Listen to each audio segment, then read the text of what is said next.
So today in the Christian calendar is Pentecost Sunday. जो मसीह calendar है उसमें आज के जो इतवार है उसको पेंटिकॉस्ट संडे, पेंटिकोस्ट का इतवार के नाम से हम लोग जानते हैं, मनाते हैं. And the truth is that most evangelical churches members, they maintain a distance from the word Pentecost and definitely from the word Pentecostal. ये सच है कि बहुत से evangelical churches हैं वो इस Pentecost शब्द से थोड़ा सा दूरी बना के रखते हैं और Pentecostal शब्द से भी थोड़ा दूरी बना के रखते हैं.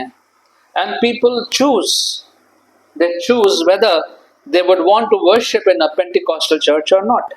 लोग चुनाव भी करते हैं कि हम एक Pentecostal church में जाके आराधना करेंगे कि नहीं करेंगे. Probably people are afraid. शायद लोग जो हैं वो डरते हैं. They are afraid because they think Pentecostal churches are haunted by a ghost, and that is the Holy Ghost. शायद वो डरते हैं इस बात से कि पेंटिकॉस्टल चर्च में एक भूत है और उसका नाम है पवित्र भूत. Well, it so happened that the King James version of the Bible does refer to the Holy Spirit as the Holy Ghost. जो King James Bible है वो अगर आप देखेंगे तो पवित्र आत्मा को होली स्पिरिट को वो होली घोस्ट वहां लिखा हुआ है. घोस्ट जिसको हम इंग्लिश में भूत कहते हैं. And this happened because at the time King James version was produced, they would interchangeably use the word spirit and ghost. ये इसलिए हुआ क्योंकि जिस वक्त King James Bible छप रही थी उस जमाने में ये spirit और ghost शब्द को अदला बदली करके प्रयोग किया जा सकता था. Of course, today we make a distinction and we prefer the word Holy Spirit. आज हम उसको अलग करते हैं और Holy Spirit, पवित्र आत्मा, ये शब्द हम प्रयोग करते हैं और अंग्रेजी में तो Holy Spirit ही हम लोग बोलते हैं. We are not using Holy Ghost anymore. But even then, आज भी the Holy Spirit is treated as the third or the last person in the Trinitarian order. जो त्रिएक परमेश्वर हमारा विश्वास है, हम उसमें उसको तीसरे नंबर का व्यक्ति समझते हैं और उसके साथ बर्ताव भी वैसे ही करते हैं. पहला पिता, दूसरा पुत्र और तीसरा पवित्र आत्मा, और तीसरा नंबर पे होने की वजह से शायद बर्ताव भी वैसे ही हम लोग कभी कभी करते हैं. And today we are observing the Sunday as Pentecost Sunday. Universally पूरे विश्व में आज पेंटिकॉस्ट का इतवार मनाया जा रहा है. And many people know that Holi spirit came upon that day, on the church that day, कि जैसा कि हमने पढ़ा कि उस दिन पवित्र आत्मा कलीसिया के ऊपर आया था. Well, a small note to the modern Pentecostal movement. जो आधुनिक Pentecostal movement हम देखते हैं, जैसा आज हमें देखने को मिलता है, ये 1901 में शुरू हुआ था. 1901 in a Kansas Bible College, a student who allegedly spoke in tongues, and then the movement picked up only in the 1950s. 1901 में कोई स्टूडेंट था Kansas Bible College में जिसके बारे में कहा गया कि वो अन्य भाषाओं में उसने बोलना शुरू किया. ये मॉडर्न का बता रहा हूँ, आधुनिक. और फिर 1950 के बाद ही ये मूवमेंट, ये आंदोलन ने तेजी पकड़ी. But the Pentecost that we see in Acts of the Apostles is as old as the New Testament. जो पेंटिकॉस्ट हम प्रेरितों के काम में देखते हैं, जो आज पढ़ा गया और जो आप पढ़ सकते हैं, वो जितना पुराना नया नियम है उतना ही पुराना पेंटिकोस्ट भी है. And also it has strong roots in the Old Testament. पुराने नियम में भी उसकी बहुत मजबूत जड़ें हैं.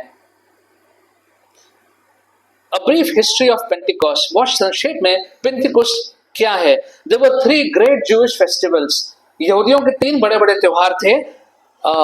And in that all the Jewish males living within इन 20 miles were supposed to come back to Jerusalem to attend. जितने भी यहूदी पुरुष थे 20 मील की दूरी में अगर वो कहीं भी थे तो उनको वापस आना पड़ता था इस पर्व को मनाने के लिए यरूशलेम. And this was the Passover, the Pentecost and the feast of the tabernacles. 3 feasts. फसह का पर्व, पेंटिकोस्ट का पर्व और परमेश्वर के निवास स्थान का पर्व, इन तीनों पर यहूदियों को, पुरुषों को वापस आना पड़ता था। And Pentecost means the 50th day. Pentecost का मतलब है 50वां दिन। 50th day after the Passover, फसह के पर्व के 50वें दिन। It has a historic significance. इसका एक ऐतिहासिक महत्व है। महत्व क्या है? That it commemorates the giving of the law of Moses at Mount Sinai. वो यहाँ पे याद करते हैं कि इस दिन सिनाई पर्वत पर मूसा को परमेश्वर ने व्यवस्था दी थी। इस बात को याद करने के लिए इस पर्व को मनाते थे। Secondly, it also had an agricultural significance. अगर आप देखें एक खेती की दृष्टि से, एक कृषि की दृष्टि से, तो उसका भी एक महत्व था। At Passover the crops, the first portion barley was offered to God. जब फसह का पर्व होता था तो जौ का जो फसल होती थी उसका पहला हिस्सा परमेश्वर को चढ़ाते थे। At Pentecost 2 loaves of bread were offered as gratitude to God। Pentecost के दिन दो रोटियों को लेकर के प्रभु को चढ़ाते थे, ये दिखाने के लिए कि परमेश्वर का धन्यवाद व्यक्त कर रहे हैं, as a gratitude for the harvest, जो उनकी फसल हुई है उसका धन्यवाद करने के लिए। And that day no survival work would be done. कोई भी घर के नौकर चाकर से कुछ भी काम नहीं करवाते थे, सबको खाली छोड़ दिया जाता था। And therefore this day the streets were filled with lots of people because all the servants had छुट्टी that day। सारे नौकरों की छुट्टी होती थी तो सब लोग अपना बाहर घूमते थे और इसलिए इस दिन सड़क पर ज्यादा भीड़ भाड़ हुआ करती थी। And Luke writes that on this day the Holy Spirit was revealed in a powerful way। लूका यहाँ पे लिखता है कि इस दिन पवित्र आत्मा को बहुत ही शक्तिशाली रूप से परमेश्वर ने प्रदर्शित किया। There are some false beliefs about Pentecost which we should note। Pentecost के बारे में कुछ गलत शिक्षाएं हैं, गलत धारणाएं हैं, वो भी हमें जानना आवश्यक है। Pentecost has nothing to do with churches who call themselves Pentecostal। Pentecost का मतलब यह नहीं है कि हम उन कलीसियाओं की बात कर रहे हैं जो अपने नाम के आगे पेंटिकॉस्टल लगाते हैं। For example the Pentecostal mission church, the assemblies of God church, the Indian Pentecostal church etcetera. हमें ऐसा लगता है कि ये पेंटिकॉस्टल चर्चेस हैं, तो पेंटिकॉस्ट का जो मतलब है, जो शब्द है, ये इन लोगों के लिए, ये गलत धारणा है, ऐसा नहीं है। And also to believe, this is wrong to believe that Pentecost means to be able to speak in tongues। It is not true। कि Pentecostal का मतलब ये भी है कि आपको अन्य भाषाओं में बोलना आना चाहिए, ये धारणा गलत है। The true meaning of Pentecost is God equipping His church in power of the Holy Spirit। सही मतलब क्या है पेंटिकोस्ट का? जो यहां हम पढ़ते हैं, जो लिखा हुआ है कि परमेश्वर ने शक्तिशाली रूप से अपना पवित्र आत्मा भेज करके कलीसिया को तैयार किया, सशक्त किया कि अब परमेश्वर की महिमा सारे राष्ट्रों में, सारे देशों में होने पाए। So what happens in Acts chapter 2 is only a fulfillment of what Jesus had already told to his disciples। यीशु ने अपने शिष्यों को जो पहले से सब बता दिया था, इस चीज को पूरा होते हुए हम देखते हैं प्रेरित के दूसरे अध्याय में, जो थोड़ा सा हिस्सा पढ़ा गया। Jesus already told them about the Holy Spirit। यीशु ने पहले अपने शिष्यों को पवित्र आत्मा के बारे में बता दिया था। Now big question, who is the Holy Spirit? Never say what। Who is the Holy Spirit? क्या नहीं है, कौन है पवित्र आत्मा? Who is the Holy Spirit? In John 14:16, Jesus says, and I will ask the Father and He will give you another counselor to be with you forever। मैं पिता से विनती करूंगा और वो तुम्हें एक और सहायक देगा, वो सर्वदा तुम्हारे साथ रहेगा। In Greek, the word that comes close is the word advocate। जो शब्द यूनानी भाषा में पैराक्लीट इस्तेमाल हुआ है, वो अंग्रेजी में हम कह सकते हैं अधिवक्ता। वकील तो नहीं कहेंगे, अधिवक्ता। A lawyer who stands with you, if you go to the court, lawyer stands with you. In fact, lawyer is in front, you are behind the lawyer. Court में आप जाके देखिए, जो जो अधिवक्ता है वो सामने रहेगा और उसका जो मौकिल है वो पीछे रहता है. Who stands beside you? 17वें पद में क्या लिखा हुआ है? यूहन्ना 14:17 अगले पद में, He will be in you. वो तुम में होगा. He is coming in the future and he will be with you. He will be in you. Jesus told them already. यीशु ने पहले बता दिया था. So is the Holy Spirit a force? Is he a force? Is it a force? क्या ये कोई ताकत है? No, he is a person. वो व्यक्ति है, व्यक्ति विशेष है. He can also be grieved. उसको दुख भी पहुंचा सकते हैं. Ephesians 4:30. Do not grieve the Holy Spirit. Only a person can be grieved. A force cannot be grieved. कोई ताकत है, कोई शक्ति है, उसको आप शोकित नहीं कर सकते हैं. एक व्यक्ति को ही शोकित कर सकते हैं. The Holy Spirit is a person. And yes, the Holy Spirit, as we say, is the third person in the order of Trinity. जो त्रिएक परमेश्वर हमारा विश्वास है, उसमें तीसरे नंबर पे हम नाम लेते हैं, पिता पुत्र पवित्र आत्मा. But does that mean that he is the least important? क्या इसका मतलब ये है कि उसकी अहमियत सबसे आखिरी है? Like first, second, third. Is he third? क्या वो अंतिम तीसरा है? Well, this first, second, third only shows the order in which God has revealed himself. ये पहला, दूसरा, तीसरा सिर्फ इस क्रम को दिखाता है, किस क्रम में हम परमेश्वर को जानने पाए हैं. First, God revealed to him as the creator, as the father. पहले परमेश्वर ने सबसे पहले हमें कैसे प्रदर्शित किया? सृष्टि करने वाला परमेश्वर पिता. Then when Jesus came, he identified God as father and then he as the son, God incarnate. जब यीशु आया तब हमको और पता लगा कि अच्छा, पिता पुत्र वचन देहधारी हुआ. And finally God revealed himself in the person of the Holy Spirit. पवित्र आत्मा के व्यक्तित्व में, व्यक्ति में परमेश्वर ने अपने आप को प्रकट किया. Who came to live in people's life and to empower them for God's work. ताकि पवित्र आत्मा आए और लोगों को अब सशक्त कर दे परमेश्वर का कार्य करने के लिए. And that's the only sense in which the Holy Spirit is third. केवल इसी मायने में वो तीसरे स्थान पे है और इसका कोई दूसरा अर्थ नहीं है. The Holy Spirit is just as important as the Father and the Lord Jesus.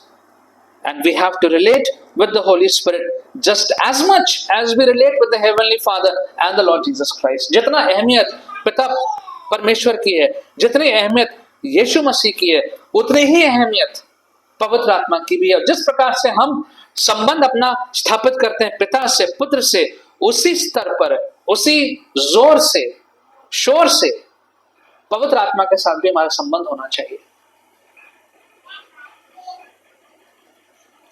Coming back to Acts chapter 2, जो आज पढ़ा गया.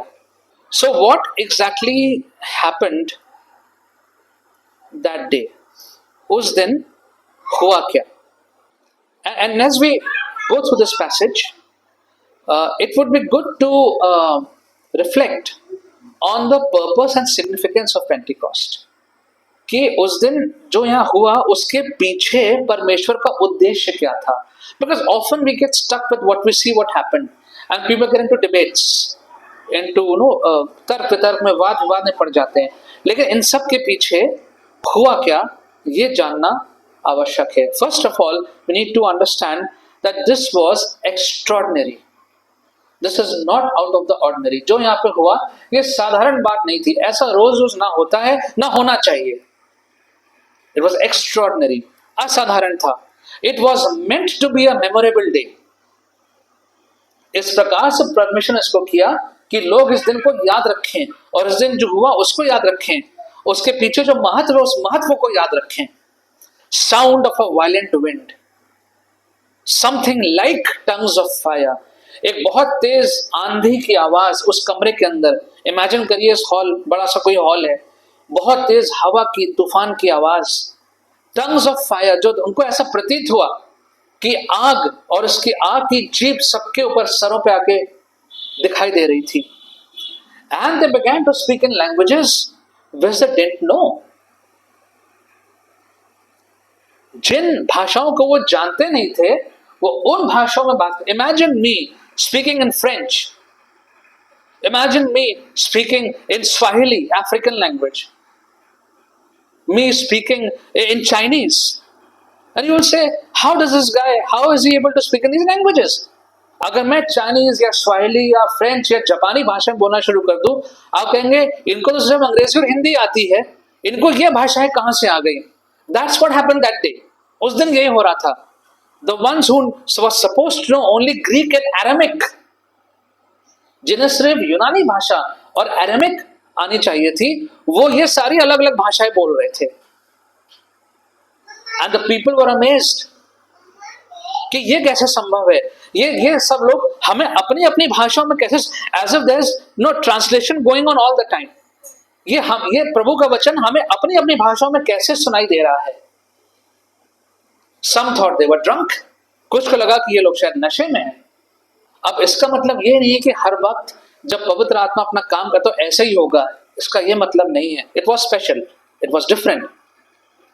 But the Holy Spirit convicts men and women of the sins and the need for a savior. पवित्र आत्मा लोगों के बीच में कार्य करता है, लोगों के हृदय को बदलता है, उनमें ये विचार डालता है, उनको अवगत कराता है अपने जीवन के बारे में. And then the people come to a point where you and I have also come at one point of our lives where we acknowledge we need a savior. This is extraordinary. जब हम जीवन के एक बिंदु पे आ जाते हैं और कहते हैं कि हाँ, मुझे एक बचाने वाला चाहिए, ये असाधारण है. And this is the most important event of anyone's life. किसी के जीवन का सबसे अहम दिन यही हो सकता है.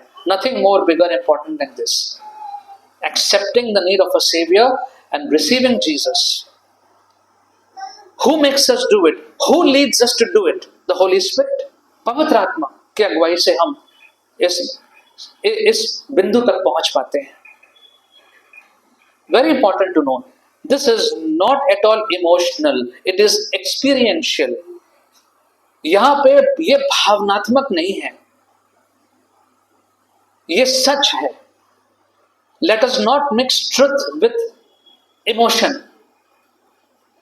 Emotionally people do things, they forget. Emotion is gone, the moment is gone. जब भावनाओं में बह जाते हैं तो लोग बहुत सी बातें बोलते हैं, करते हैं, फिर खत्म हो जाता है. ये सच है और ये हमारे अनुभव पे आधारित है, ना कि भावनाओं पर. So we see first of all it was extraordinary. जो उस दिन हुआ ये असाधारण था. God had a purpose and we will see what that purpose is. Secondly, we see here that Pentecostal empowers the believers. कि जो लोग वहां पे विश्वासी थे उनको परमेश्वर ने सशक्त किया. Among the 11 who were sitting over there, look who stands up to speak over there. जो वो 11 शिष्य वहां बैठे हुए थे, चेले बैठे हुए थे, उनमें से कौन खड़ा हुआ बोलने के लिए? पीटर, पतरस खड़ा हुआ. Who is this Peter? पतरस कौन है?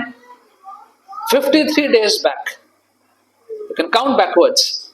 53 days back, the same guy Peter denied Jesus 3 times. ये वही पतरस है. 53 दिन पहले इसी पतरस ने यीशु के नाम को इनकार कर दिया था. A servant girl accused him. You are with him. He says, No, I don't know this man. एक नौकरानी घर की बच्ची ने कहा, तुम तो यीशु के साथ थे. नहीं, मैं नहीं था यीशु से, मैं नहीं जानता ये कौन है. He denied. And now he is ready to preach. Peter has stood up. He is ready to preach. And there is no planning. He doesn't have any script with him. There is no preparation. कोई तैयारी नहीं है. वो तुरंत खड़ा हो गया बोलने के लिए. And remember, the disciples at this point are still under cover. अभी भी शिष्य जो हैं वो छिपे हुए हैं. ऐसी परिस्थितियां हैं. and they are scared because they were being hunted down by the Roman officers. अभी भी जो रोमन सरकार के अफसर थे वो ढूंढ रहे थे शिष्यों को, ढूंढ रहे थे यीशु के नाम को लेने वालों को, और ढूंढ उनको जेल में डाल रहे थे या मार रहे थे। तभी भी लोग डरे हुए सहमे में छिपे हुए थे, और उस सबके बीच में पतरस खड़ा हो गया। The Holy Spirit fills Peter with courage and he addresses the people extempore. तुरंत प्रभु ने उसको बल दिया, तुरंत वो खड़ा हो गया बोलने के लिए। And you will see the whole of the Acts of Apostles. पूरे प्रेरित काम में आप ये देखेंगे कि जो शिष्य थे वो निडर होकर के, ये वही शिष्य जो डरे हुए थे, ये वही शिष्य जो छिपे हुए घूम रहे थे, ये वही शिष्य अब निडर होके प्रचार कर रहे थे, निडर होके सिखा रहे थे, लोगों को शिष्य बना रहे थे, कोड़े खा रहे थे, जेल जा रहे थे, लोगों को चंगाई दे रहे थे, जैसे पवित्र आत्मा उनको सशक्त कर रहा था। So we see that Pentecost empowers the people. Pentecost जो है लोगों को शक्ति प्रदान करता है। Pentecost, thirdly, Pentecost reminds us that the Holy Spirit is not given to keep as a personal comforter and counselor. हमको ये भी यहाँ पे देखने को मिलता है कि पवित्र आत्मा जब हमें दिया गया तो पेंटिकोस्ट हमको याद दिलाता है कि इसलिए नहीं दिया गया कि उसको अपना व्यक्तिगत सहानुभूति देने वाला, व्यक्तिगत सहायता करने वाला, व्यक्तिगत सहायता करने वाला बना के हम उसको छुपा के रख लें। That's not why he was given. इसलिए नहीं दिया गया था, but to serve the people. To serve the people. Why did the people over there began to speak in tongues in different languages? So that everyone should know that the gospel is for everyone. इसलिए, otherwise what was the need? Isn't Greek and Aramaic enough? क्या आवश्यकता थी कि लोग सारी भाषाओं में, इतने लोगों में, इतना नाम मैंने पढ़े, इतने लोगों में बैठे हुए थे, सब अपनी अपनी भाषाओं में सुन रहे थे। क्यों? ताकि यह बात स्थापित करी जाए कि प्रभु का वचन सारे देशों के लिए है, सारे लोगों के लिए है। जिस भाषा के आप हैं उस भाषा में प्रभु का वचन आपके लिए है। And that's the reason why the Bible is the most translated book in the world. इसलिए बाइबल सबसे ज्यादा अनुवादित करी हुई पुस्तक आज वचन संसार में है। And so Pentecost reminds us that we are not supposed to hide this phenomena as something private and personal. किसको हमें अब व्यक्तिगत बना के छुपा के नहीं रखना है। It's for the world, ये लोगों के लिए है, संसार के लिए है। Galatians 5:22, we all know it by heart. गलतियों 5:22, the fruit of the Spirit is love, joy, peace, patience, kindness, goodness, faithfulness and gentleness, self-control. This is for others to see a changed person. And it is unlimited. It says against such there is no law. It means it is unlimited. आत्मा के फल जो हमारे जीवन में आने चाहिए तो लोग देखें और इससे लोग भी प्रेरित हों और यीशु की तरफ आएं। And so in today's world especially, my dear friends, so much of evil, so much of hatred. I can't imagine the amount of hatred people have today. You go on the streets little bit, especially if you're on a two-wheeler. But in a car, you are inside, you are disconnected, your AC is on, you are listening to music. आप two-wheeler पर जाइए, you see how the people are ready to beat you, hit you, abuse you in a moment.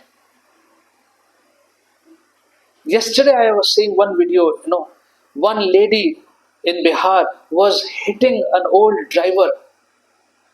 That old driver of a goods carrier had hit her car, and not much, but this lady was beating him on camera.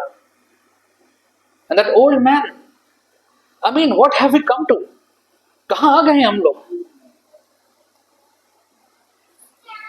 Christian grace and virtues is what is required. मसीही अनुग्रह की आवश्यकता है, मसीही प्रेम की आवश्यकता है।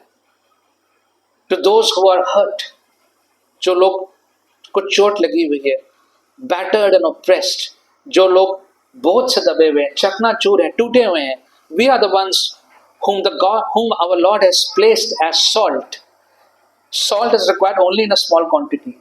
छोटी मात्रा में नमक चाहिए होता है. It can flavor the whole dish. पूरे संसार में, पूरे समाज में, हमारे आसपास के लोग, थोड़ा सा, एक चुटकी भर नमक काफी है. One small light can give light to a big area. And one of the reasons, this is important, one of the reasons why the early church attracted so many believers, you read and see Acts, इतने ढेर सारे लोगों, हजारों की तादाद, it says daily, the Lord was adding thousands daily, हजारों की तादाद में लोग उस आरंभ की कलीसिया में क्यों आ रहे थे? Because they observed the Christians really loving and kind. उन्होंने देखा कि लोग अब इतने प्रेम से भरे हुए थे, दया से भरे हुए थे, and they were coming to Christ as they were looking at the believers. विश्वासियों को देख देख के लोग कलीसिया में आ रहे थे.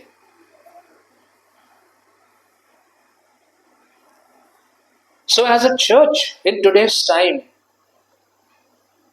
now what is the measure of love and kindness that we exercise towards the people? लोगों के प्रति किस प्रकार का प्रेम, किस प्रकार की दया, काइंडनेस हम आसपास के लोगों को दिखा सकते हैं.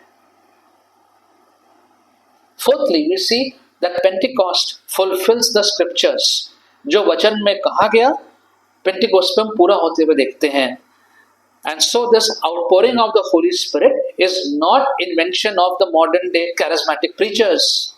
जो आज के आधुनिक charismatic प्रचारक हैं, ये उनका आविष्कार नहीं है. Peter is actually quoting Joel. जो पतरस ने यहाँ पे कहा खड़े होके, वो योएल नबी को कोट कर रहा है. जो कोई प्रभु का नाम लेगा वो उद्धार पाएगा. No one is excluded. No one is excluded. पवित्र आत्मा इस प्रकार से कार्य करेंगे कि कोई भी उससे छूट नहीं पाएगा. And this is a very important question, especially for the evangelicals.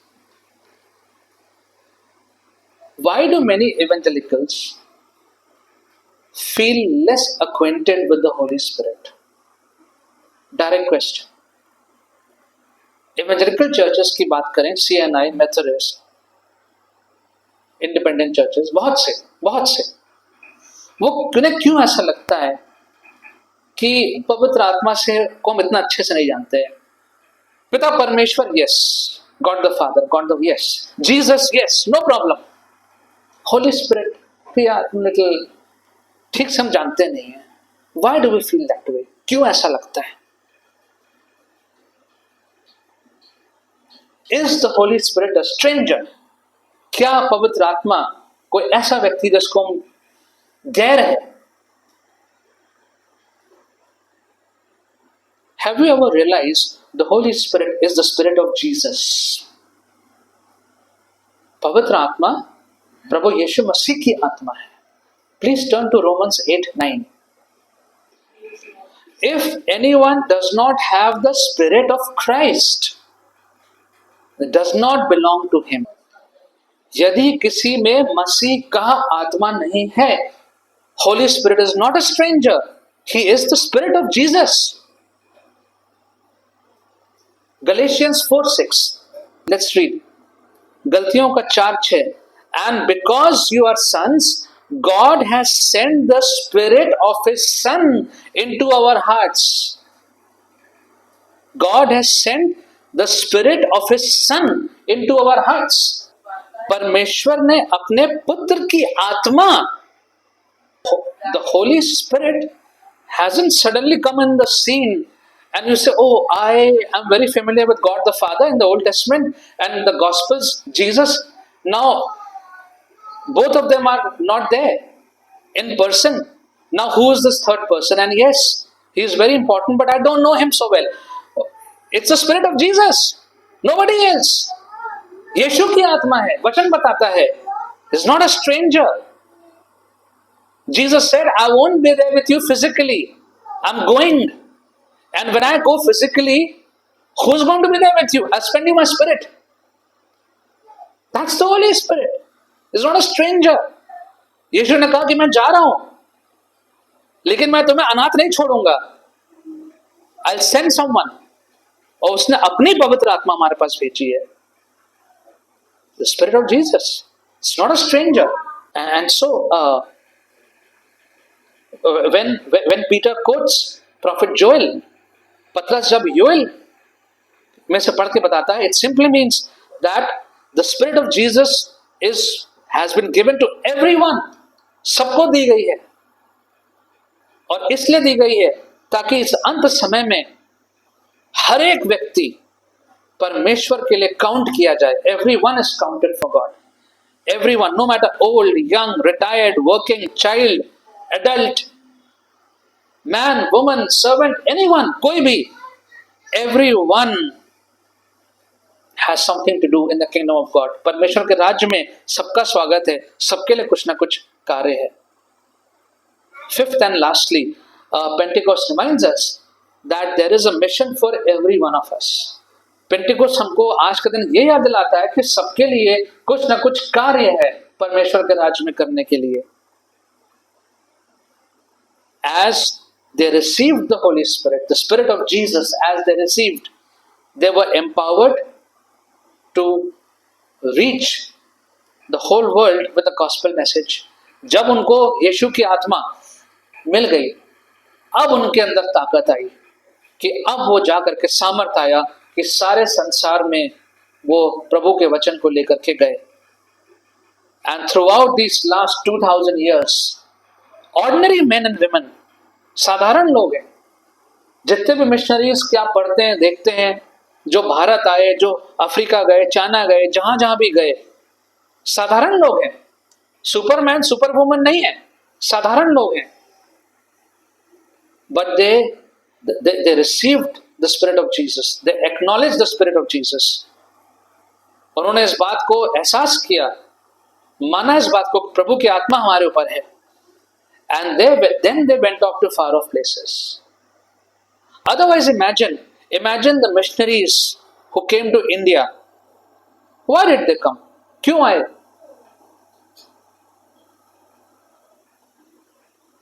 So many of them in our own city Lucknow. हमारे शहर में इतने मिशनरीज आए. इज़ाबेला थोबन क्यों आई? उन्हें क्या पड़ी थी आने की? क्लारा स्वेन बरेली में क्यों आई? अपना घर द्वार छोड़ के क्यों आई? Did she get lots of money from here? Did they get lot of recognition from here? Did they become the heads of states over here? Or any missionary for that reason anywhere? जितने भी missionary हैं, our local Indian missionaries, जो कठिन परिस्थितियों में जाते हैं, क्या उनको कोई बहुत रुपया पैसा मिल जाता है? Why? They have recognized that they are empowered by the Spirit of Jesus. This is the work that has to be done. इस कार्य को करना है. That's the only motivation, nothing else. And that is a calling for everyone, because it's, as Peter read from Joel, no one is excluded. सबके लिए है. Young, old, women, men, servants, everyone, सबके लिए है. सबको प्रभु के नाम को, काम को आगे बढ़ाना है. So no matter where God has placed you, and I'm going to conclude now, no matter where God has placed you, कहीं भी प्रभु ने आपको रखा हुआ है, even if you are a homemaker, because in our country homemakers have no, अगर घर में आप पत्नी है तो लोग सोचते हैं कि इनका कोई काम नहीं है, बस घर का ही काम है. No, that's not true. So whether you are at home, whether you are in an office, in a school, you are retired or working, doesn't matter. Your male, female, doesn't matter. You are commissioned to communicate the gospel to the people. That's what Pentecost is telling us. हमें इस बात का आदेश मिला है, commission मिला है कि हमें प्रभु का कार्य करना है जहां पर भी मैं रखा गया है. कैसे करेंगे? The Lord enables. How does he enable? He gives the spirit of Jesus to us to do it. वो प्रभु यीशु मसीह की आत्मा से हमें सशक्त करता है. The ones who are not able to speak properly, they are able to speak. The ones who are shy, they are bold and they go. The ones who are sickly, they are able to overcome that sickness and go. कैसे? जो लोगों को शर्म आती है बोलने से, उनको प्रभु खड़ा करता है बोलने के लिए. जो लोग बीमार रहते हैं किसी न किसी कारण से, उन्हें प्रभु सामर्थ्य देता है कि नहीं, तुम जाके करोगे. The Lord enables. Let us recognize our gifts. Very important. अपने अपने जो प्रभु ने हमें प्रतिभाएं दी हैं. It can be anything. It can be simply listening to someone. किसी की बात आप बैठ के सुन सकते. Be a good listener. Pray with that person. That's all. That is a gift. Help someone. Send a message to someone. How are you? We're praying for you.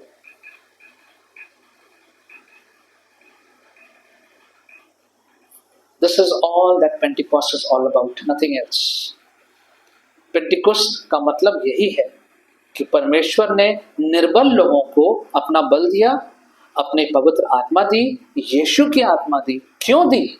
ताकि अब वो सशक्त बन जाएं, इस संसार में जाएं और प्रभु के नाम को आगे बढ़ाएं. That's all. Let's pray.